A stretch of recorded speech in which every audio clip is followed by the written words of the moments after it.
Hi, William Henshaw here again for the Constitutional Crisis Channel. Today's topic is one that you certainly didn't hear anything about in your days in school, unless you got real lucky and got a good teacher. And I didn't hear about it either. It's called the Northwest Ordinance of 1787. One of the first things that was passed by the Continental Congress, and this is prior to the adoption of the Constitution, by the way. So the little caveat here is if you cite the Northwest Ordinance, you do so, and I'll get you the site for it later. It was reenacted by the first Congress in 1791, so it's still in full force and effect. And what's important about this is that, as you know, I've been hammering the issue in my other videos of state versus territory. If, as I believe, I've established that California is a territory and not a state admitted into this union, and frankly I think that applies to all of the several states, not just those lately then in rebellion, then the Northwest Ordinance get revived by what's called operation of law. Because if we somehow assume Congress has any power to unadmit states and to relegate them to the status of federal insular territories, which is apparently what's happened, and you're going to search high and low to find any such authority. I have not been able to do so in 4 decades. But assuming they have the power, they just revived this ordinance, because now if they're territories, the Northwest Ordinance comes into play, notwithstanding the fact that it was originally to apply to the area that now covers the states of Michigan, Ohio, Wisconsin, Illinois, and Indiana. Now, Article 2 of the Northwest Ordinance says that the inhabitants of such territory shall always be entitled to the benefits of the writ of habeas corpus and the trial by jury, of a proportionate representation in the legislature, and of judicial proceedings according to the course of the common law. This was a common law nation. It is one, with the single exception of Louisiana, who was admitted as a civil law state, this being directly related to the fact that they were under the Napoleonic Code prior to becoming a state from France.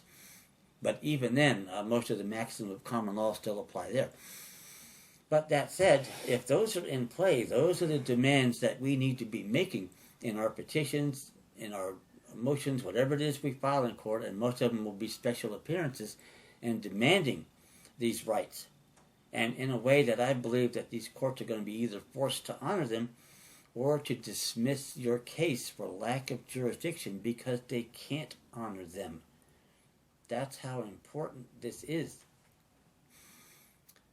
So that said, and by the way, it comes into play here in California, particularly since California, before becoming a state, was a territory, and whatever applied, and the Northwest Ordinance, by the way, applies verbatim when Congress enacted the law to create the territorial government of Oregon, which they did in 1848. I've mentioned this in videos past.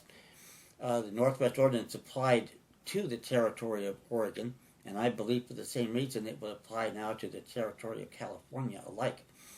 And this is what we want to get at, because now we got a chance to invoke the judicial power of the United States and or of California in the first instance. We don't have to go through any of these administrative tribunals, whether they call themselves traffic courts, superior courts, or what have you. We don't have to be bothered with any of that. They don't have jurisdiction. That's a major structural error. So that's where we want to be. And we start getting decisions here, and we go to juries and get acquitted, as we can almost certainly be expected to by juries of all these quote-unquote vehicle crimes, among other things. And to be sure, this applies across the board in all criminal settings, not just traffic courts. But this is how good this Northwest Ordinance is, and this reflects the values of the framers of the Constitution, and the original intent is that the government was supposed to have a heavy burden of proof before it could do anything to you in the nature of penalties, even fines, let alone throw you in jail for 6 months or a year or what have you. And yet you look today what we have under the 14th Amendment. You owe your citizenship to that amendment. I got news for you. The Supreme Court has said, and I may have mentioned this case earlier, if I didn't, case is Blanton versus Las Vegas, 489 U.S. 538.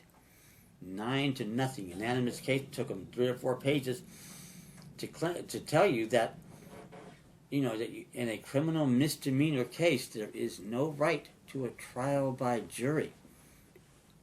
given what we've just been talking about, that appears to be a contradiction in terms. And oh, by the way, the question hasn't been before the court as to whether you have a right to a trial by jury in a capital case. I wouldn't hold my breath about that either, because they've indicated in dicta that that question never gets there. They're going to make the same ruling, but it hasn't to this point.